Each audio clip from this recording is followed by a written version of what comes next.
Terima kasih klik video ini dan jangan lupa subscribe.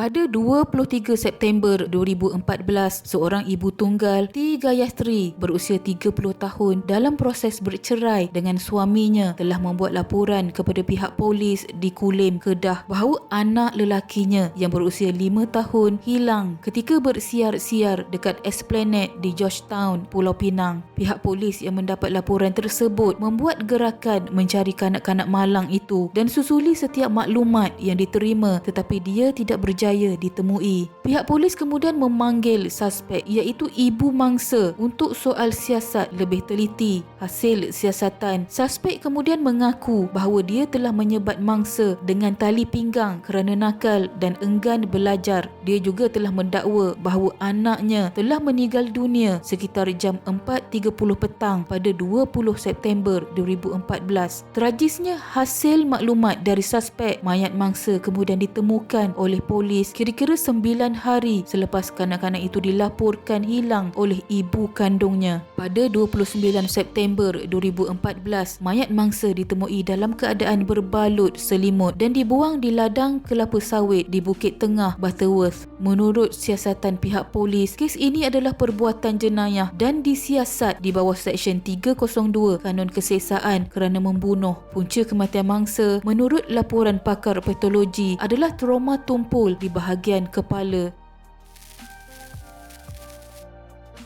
Lalu, apa sebenarnya berlaku kepada mangsa? Suspek telah ditahan reman dan semasa soal siasat di lokap Polis Bayan Baru inilah dia mendedahkan bahawa teman lelakinya R. Saravanan Kumar berusia 24 tahun bekerja sebagai pengawal keselamatan dan merupakan kawan kepada bekas suaminya. Kedua-dua suspek tinggal serumah bersama ketika kejadian kejam ini berlaku dan kedua-duanya turut memainkan peranan masing-masing dalam kematian mangsa. Pada hari kejadian iaitu 20 September 2014, menurut suspek kedua iaitu ibu mangsa, dia telah memukul mangsa dan suspek pertama iaitu teman lelakinya telah membawa mangsa ke dalam bilik air. Dan tidak lama selepas itu, suspek pertama keluar dari bilik air. Ibu mangsa dapati mangsa telah tidak bernyawa ketika itu. Suspek pertama kemudian telah membungkus mangsa dengan menggunakan selimut dan membawanya keluar dari rumah. Pada waktu itu, suspek kedua tidak mengikut suspek pertama membuang mayat mangsa dan dia ditinggalkan sendirian di rumah tersebut selama 4 jam. Dan selama itu dia tidak pergi mendapatkan pertolongan ataupun menghubungi pihak berkuasa untuk membuat laporan bahawa anaknya telah dibunuh. Sebaliknya, dia membersihkan darah di bilik air. Suspek pertama pulang ke rumah dan memberitahu suspek kedua di mana dia membuang mayat mangsa. Masalah pertama mereka adalah bagaimana untuk memberitahu keluarga dan jiran tentang ketiadaan anaknya itu. Kedua-duanya merancang untuk menutup perbuatan mereka dengan melaporkan kepada pihak polis bahawa budak itu telah hilang atau diculik. Dengan membuat laporan seperti itu, mereka merasakan mereka akan terlepas dari perbuatan mereka. Sehinggalah polis telah memanggil suspek kali kedua bagi siasatan lanjut. Pada 13 Oktober 2014, kedua-dua suspek mengaku tidak bersalah di Mahkamah Seksyen Bukit Mertajam atas tuduhan membunuh mangsa. R. Saravanan Kumar dan T. Gayatri membuat pengakuan berkenaan selepas kertas pertuduhan dibacakan oleh jurubahasa mahkamah di hadapan Hakim Mushiri Pit. Kedua-dua mereka tidak diwakili peguam, didakwa mengikut Seksyen 302 Kanun Kesesaan kerana membunuh S. Kaviarasan. Tertuduh yang berasal dari Kelang, Selangor dan Kulim, Kedah itu didakwa melakukan kesalahan itu di antara 20 September hingga 29 September 2014 di tepi Jalan Ladang Permatang Sera, Bukit Tengah di Bukit Mertajam kira-kira jam 8 hingga 11.25 pagi.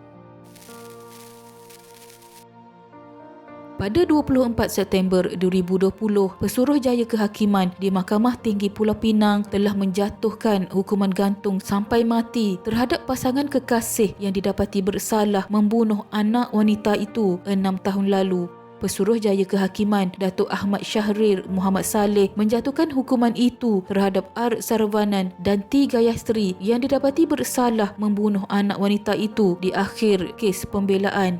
Dalam penghakimannya, Ahmad Syahrir berkata, mahkamah tidak boleh menerima alibi tertuduh pertama, Saravanan Kumar, bahawa tertuduh tidak berada di lokasi kejadian memandangkan tidak ada kenyataan bertulis daripada saksi. Beliau turut mendapati tertuduh kedua, Gayatri, yang juga ibu kepada mangsa, tidak bertindak seperti sepatutnya seorang ibu ketika berdepan dengan situasi yang mana anaknya dibunuh. Ia bukan keadaan yang berkemungkinan. Mana-mana ibu akan bertindak untuk melakukan sesuatu bagi membela kematian anaknya walaupun mungkin bahaya untuk dirinya sendiri. Dia ditinggalkan sendirian selama 4 jam selepas tertuduh pertama mengikat kanak-kanak itu dan meninggalkan rumah. Dia tidak menghubungi polis untuk mendapatkan bantuan atau mana-mana orang dalam hal itu. Ahmad Syahrir menambah, apabila tertuduh kedua pergi ke balai polis bersendirian untuk melaporkan mengenai anaknya tanpa tertuduh pertama, dia dilihat tidak mengaitkan apa yang sebenarnya berlaku kepada pihak polis. Sebaliknya dia berbohong bagi menutup kejadian sebenar. Ini menjadikan dia terlibat dalam pembunuhan itu.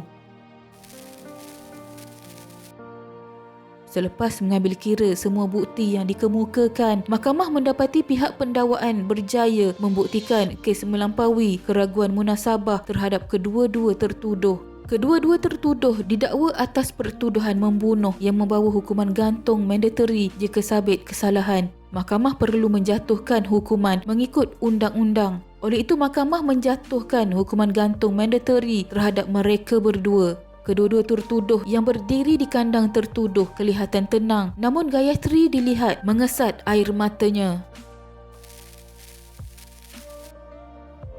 Kejadian menyayat hati dan kejam apabila dibunuh oleh orang yang paling bertanggungjawab untuk menjaga kebajikan kanak-kanak ini. Namun sebaliknya pula berlaku. Sama-sama kita jadikan kes ini sebagai ikhtibar dalam kehidupan kita. Dan sangat penting kita mengambil peranan, mengambil tahu akan perkara pelik yang berlaku di sekeliling kita agar perkara-perkara sebegini dapat dicegah.